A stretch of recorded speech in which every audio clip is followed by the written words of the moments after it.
Λόγια και χαίρομαι πάρα πολύ που έχω και εγώ την ευκαιρία να σας πω κάποια πραγματάκια. Ευχαριστώ πολύ και όλους που παρακολουθείτε αυτή τη στιγμή. Ας ξεκινήσουμε.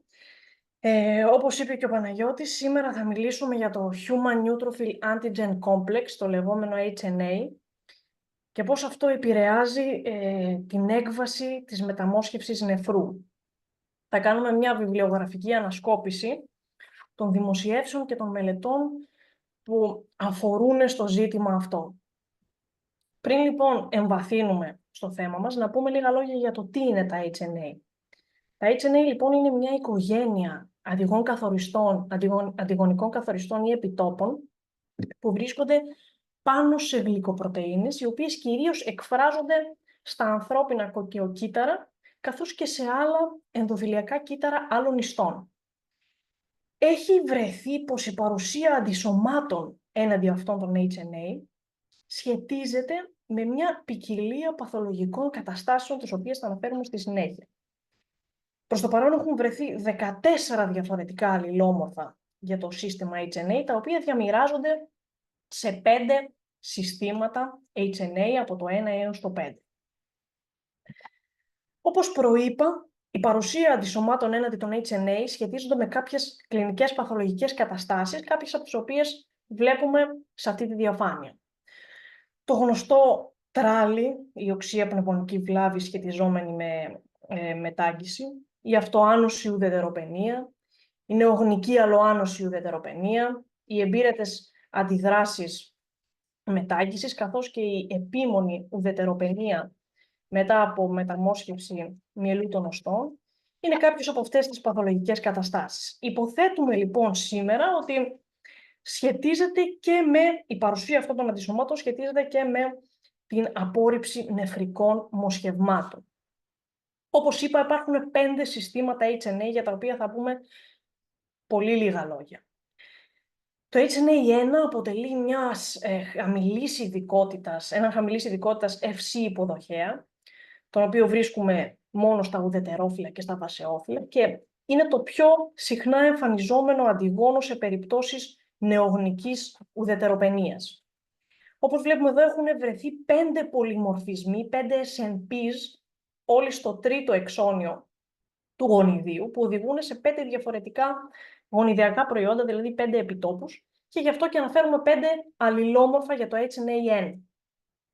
Ένα άτομο μπορεί να έχει από κανένα μέχρι και 4 διαφορετικά αλληλόμορφα HNA1. Προχωρώντας στο HNA2, και αυτό περιγράφηκε πρώτη φορά σε μια περίπτωση νεογνικής αυτοάνωσης ουδετεροπενίας, και αποτελεί μια GPI-anchored πρωτεΐνη, γλυκοπρωτεΐνη, η οποία δεν βρίσκεται σε όλα τα ουδετερόφυλλα, αλλά διαφέρει το ποσοστό της από άτομο σε άτομο.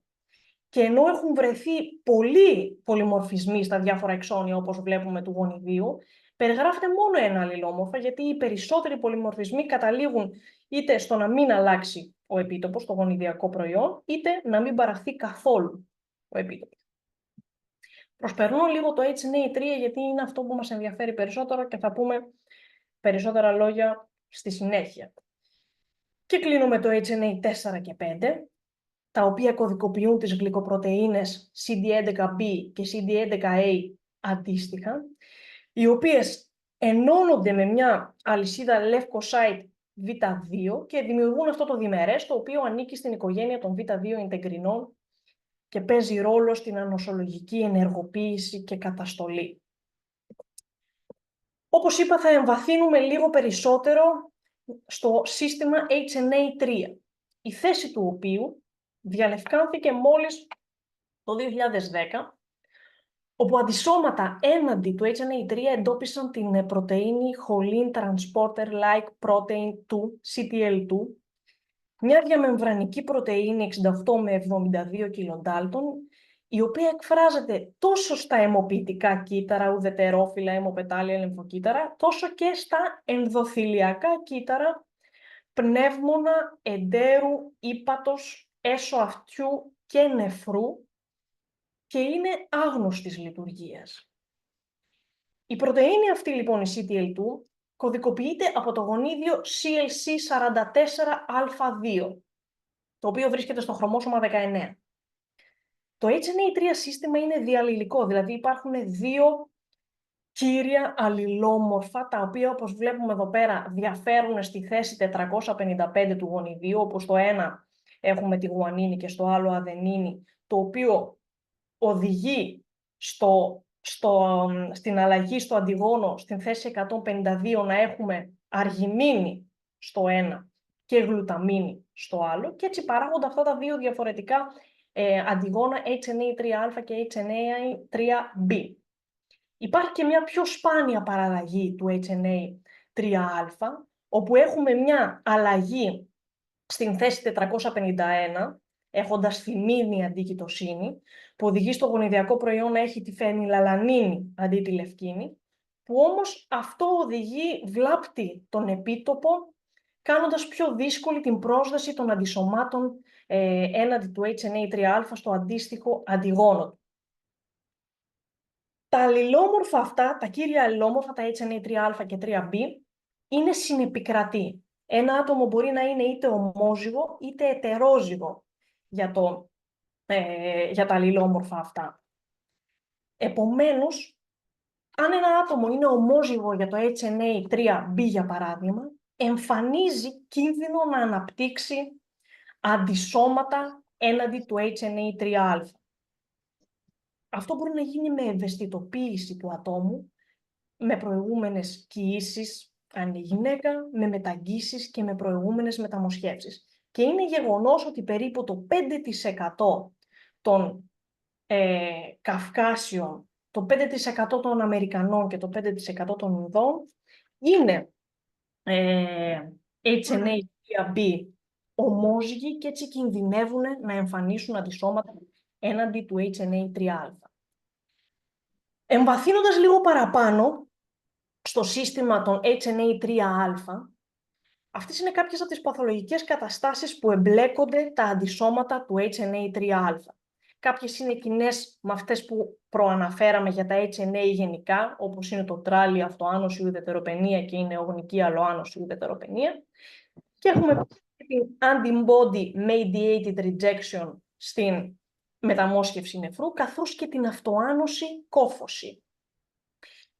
Είναι γεγονός ότι πριν γίνει αντιληπτό ότι πρέπει να ελέγχονται στα εργαστήρια τα αντισώματα κατά τον HNA και τον HLA, πριμανεί και σε κάποιες άλλες χώρες τα αντισώματα έναντι των HNA3α ήταν η πιο συχνή αιτία θανατηφόρων περιπτώσεων τράλι.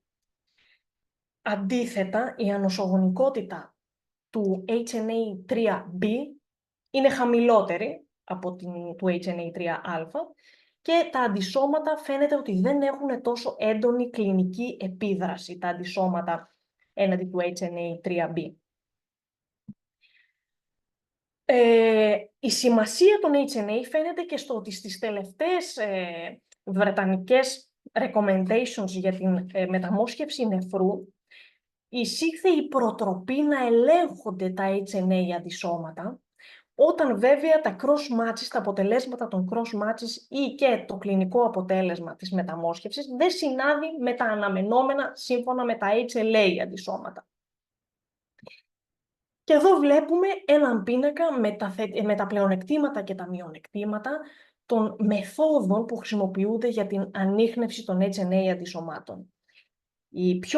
Οι αρχικές μέθοδοι, όπως το GATT, το Granulocyte Agglutination Test, που βασίζεται στην συσσωμάτωση των κοκκιοκυτάρων, παρουσία των αντιγόνων, των αντισωμάτων που τα ενεργοποιούν, καθώς και το GIFT και το LIFT, Granulocyte Lymphocyte Immunofluorescence Test, που βασίζεται στην ανίχνευση των αντιγόνων μέσω φθορισμού, ανίχνευσης φθορισμού των αντίστοιχων αντισωμάτων τους, σε συνδυασμό και με το Granulocyte Chemiluminescence Test, που βασίζεται σε in vivo φαγοκυτάρωση. Είναι κάποιες από τις αρχικές μεθόδους που βέβαια τώρα έχουν εξελιχθεί και έχουν ηχηθεί και νέες, πιο εξελιγμένες και ευαίσθητες μέθοδοι, όπως είναι το Luminex Assay, που χρησιμοποιείται ευρύτατα και βασίζεται σε ειδικά χρωματισμένα μικροσφαιρίδια με γνωστά αντιγόνα πάνω στα μικροσφαιρίδια, στα οποία προσδένονται τα αντισώματα του ασθενούς και με την βοήθεια δεύτερου anti-IgG σημασμένου αντισώματος οπτικοποιούνται τα αποτελέσματα με τη χρήση λέιζερ. Βέβαια, το ιδανικό είναι, λόγω διάφορων μειονεκτημάτων και των αρχικών μεθόδων, αλλά και των πιο εξελιγμένων, να γίνεται ένας συνδυασμός. Για παράδειγμα, να συνδυάζεται το Luminex Assay με το GIFT και το LIFT που προαναφέραμε στην προηγούμενη διαφάνεια. Και πάμε τώρα στο δεύτερο μέρος και τελευταίο μέρος της παρουσίασης αυτής, που είναι να παρουσιάσουμε τις πολύ λίγες, δυστυχώς, μελέτες που αφορούν στη συσχέτιση των αντισωμάτων anti-HNA3α και anti-HNA3b με την μεταμόσχευση νεφρού. Πάμε να πούμε δύο λόγια για την κάθε μία, με χρονολογική σειρά, τέλος πάντων, όπως δημοσιεύτηκαν οι μελέτες. Ξεκινάμε δηλαδή με τον Κέι και τους συνεργάτες του 2018, οι οποίοι αναφέρουν 4 περιστατικά με ασθενείς που υποβλήθηκαν σε μεταμόσχευση νεφρού με προσχηματισμένα αντισώματα HNA3α. Όλοι οι λήπτες ήταν Καυκάσιες γυναίκες με προηγούμενες κοιήσεις και υποβλήθηκαν στην πρώτη τους μεταμόσχευση νεφρού σε 3 μεταμοσχευτικά κέντρα στο Ηνωμένο Βασίλειο. Και οι λήπτες και οι δότες είχαν κάνει HNA τυποποίηση και επίσης οι οροί των ληπτών είχαν υποβληθεί σε Luminex Assay μαζί με GIFT και LIFT, όπως είπαμε προηγουμένως, ώστε να ανιχνευτούν τα αντισώματα HNA. Βρέθηκε λοιπόν ότι και οι 4 λήπτες ο γονότυπός τους ήταν HNA3B ομόζυγοι, ενώ οι αντίστοιχοι δότες τους εξέφραζαν το HNA3α σε ομόζυγη ή σε ετερόζυγη κατάσταση, το οποίο δικαιολογούσε τα TAF και Β θετικά flow cross-matches, τα οποία πραγματοποιήθηκαν πριν από τη μεταμόσχευση. Τα αυτόλογα cross-matches ήταν αρνητικά και δεν υπήρχαν HLA donor-specific antibodies πριν από την μεταμόσχευση. Και μάλιστα, παρόλο που έγινε ανοσοθεραπεία ATG, 2 από τους ασθενείς αυτούς είχαν σοβαρή πρώιμη οξεία απόρριψη και ένας από αυτούς έχει μάλλον χρόνια σπειραματοπάθεια. 1 χρόνο αργότερα, ο Κέι και οι συνεργάτες το 2019 έκαναν την ίδια περίπου έρευνα με άλλους 7 ασθενείς, άλλες 7 Καυκάσιες γυναίκες με ιστορικό μεταγγίσεων, μία προηγούμενη μεταμόσχευση και εγκυμοσύνες. Πάλι και τα 7 άτομα τυποποιήθηκαν και ο γονότυπός τους ήταν HNA3B ομόζυγος, ενώ οι δότες τους, όπως βλέπουμε και στον πίνακα, εξέφραζαν το HNA3α είτε ως ομόζυγοι είτε ως ετερόζυγοι. Πάλι το flow cross-match ήταν θετικό σε όλες τις περιπτώσεις και πάλι δεν υπήρχε HLA-DSA πριν από τη μεταμόσχευση.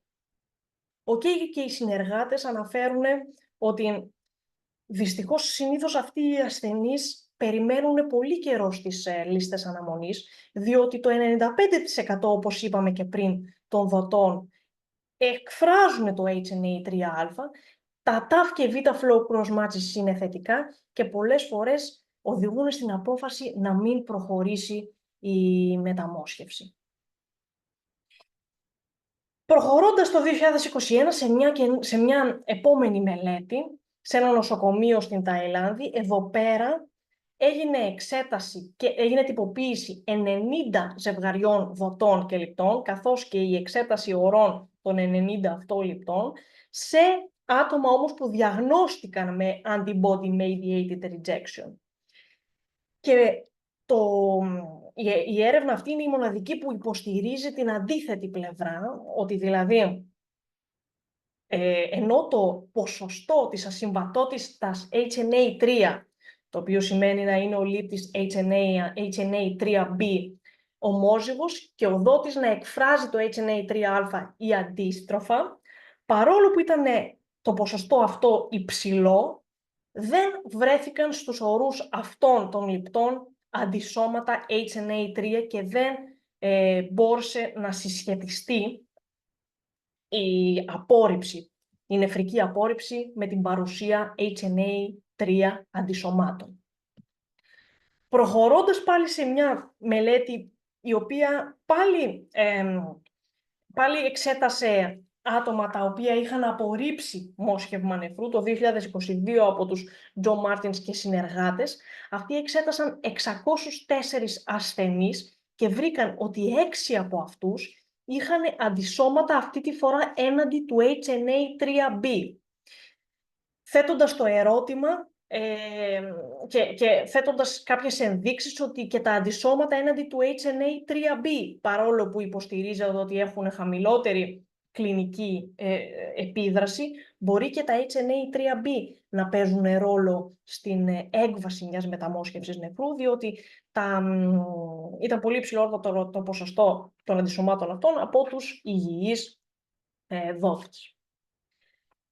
Προχωρώντας το 2023 από τους Κάνον και συνεργάτες, πραγματοποίησαν και αυτοί μια παρόμοια με τις αρχικές μελέτες που είπαμε. Εξέτασαν δηλαδή 3 περιπτώσεις ασθενών με αντισώματα HNA3α, οι οποίοι εμφάνιζαν θετικά ταφ και β flow cross matches και μάλιστα είχαν αρνητικά αυτόλογα flow cross matches και δεν εμφάνιζαν και είχαν απουσία HLA-DSA, έκαναν τυποποίηση και στους 3 λήπτες, πάλι βρήκαν ότι ήταν HNA3β ομόζυγοι, πάλι βρήκαν ότι με την τυποποίηση των δοτών του ότι εξέφραζαν οι δότες το HNA3α σε ομόζυγη κατάσταση και 2 από τους 3 είχαν μάλιστα οξεία απόρριψη. Προχωρώντας τώρα στην τελευταία μελέτη, η οποία έγινε από το δικό μας εργαστήριο, το εργαστήριο της ιστοσυμβατότητας στο γεννηματά και της μοριακής βιολογίας, όπου τα τελευταία 3 χρόνια εξετάζουμε για HLA και HNA όλους τους ασθενείς που έρχονται στο εργαστήριό μας. Γραμμένη στη λίστα όμως είναι οι 509, όπως βλέπετε εδώ πέρα. Από αυτούς τους 509, 8 ήταν αυτοί στους οποίους βρέθηκαν αντισώματα HNA3α, 7 γυναίκες από τις 8, και μάλιστα 2 από αυτές τις 7 γυναίκες ή από τους 8 ασθενείς συνολικά κλήθηκαν για να κάνουν cross matches με αποβιώσαντες δότες. Όπως βλέπουμε εδώ πέρα, το πρώτο περιστατικό είναι μια γυναίκα 40 χρονών, η οποία έκανε cross match με 5 αποβιώσαντες δότες.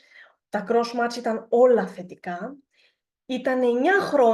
Είναι 9 χρόνια στην εξωνεφρική κάθαρση, περιμένοντας την πρώτη μεταμόσχευση νεφρού. Έχει ιστορικό μεταγγίσεων και 2 κοιήσεων και είναι αρνητική για anti-HLA αντισώματα. Το δεύτερο περιστατικό είναι μια γυναίκα πάλι 62 χρονών, με προηγούμενες κοιήσεις και μεταγγίσεις που δικαιολογούν πως είναι θετική στα anti-HLA.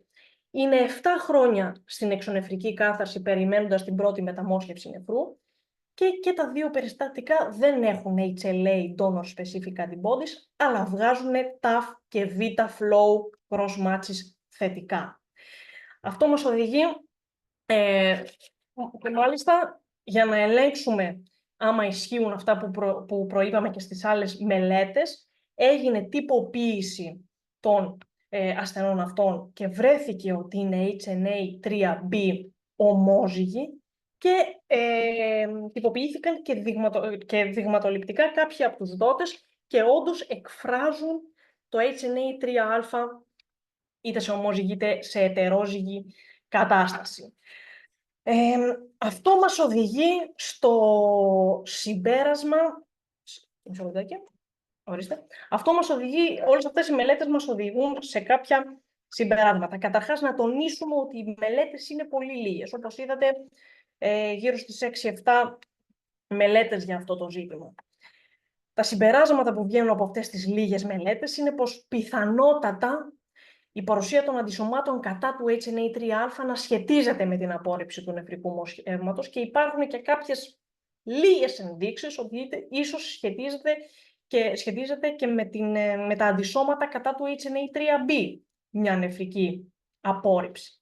Σίγουρα είναι πολύ σημαντικό να γίνουν περισσότερες μελέτες για να έχουμε έγκυρα και ξεκάθαρα συμπεράσματα στο αν υπάρχει αυτή η συσχέτιση.